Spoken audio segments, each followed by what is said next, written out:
we are going to spin we're going to spin the big wheel of birth this morning. Let's get it done. Okay, here we go.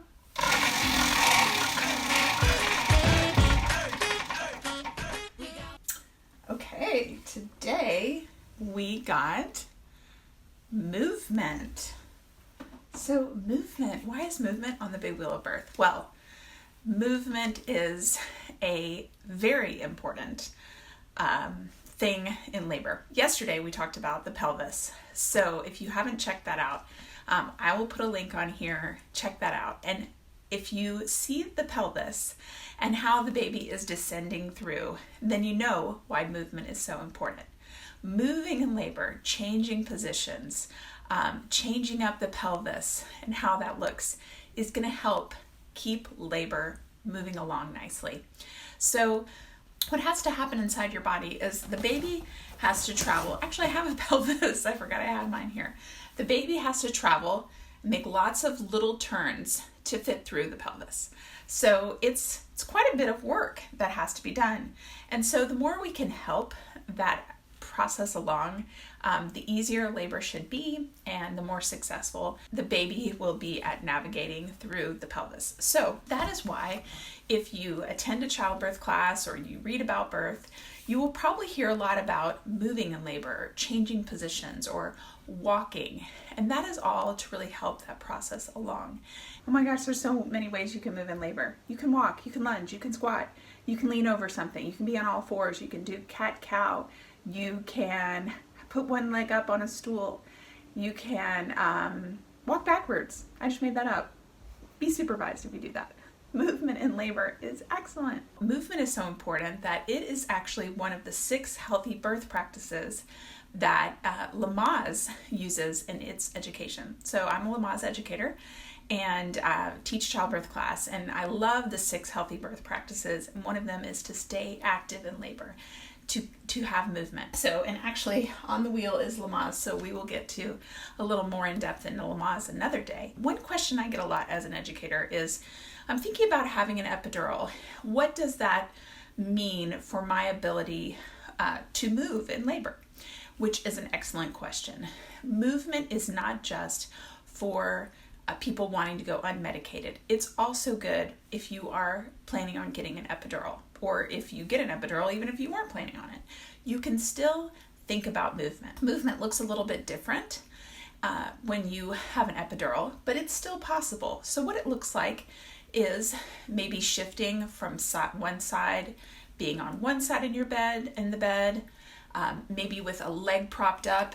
If you can imagine with your pelvis and you have one leg propped up, it's going to change that pelvis shape. And then, a little bit while later, you switch to the other side. Even those little movements can be helpful than just staying in one position, maybe on your back or kind of wedged with a pillow. It's good to go back and forth. And this is one reason that the peanut ball has been popular. We'll add the peanut ball, if it's not on here, to our big wheel and cover that on another day. But it's a birth ball, a ball like an exercise ball that's shaped kind of like a peanut. And we can use it in labor to help move move your body, if you have an epidural especially, into little different positions. Also, even though we don't see many images of this when we are looking online or definitely not in TV and movies, we don't see many people just sitting up in the bed. And even if you have an epidural, you can generally move the bed so that you're in a sitting up position. And that's after a while, after you have good coverage by the epidural. The medicine has worked the way it should. A lot of times you can sit up and even put your legs and feet together, kind of with the soles of your feet like this. And that's a great position and is movement.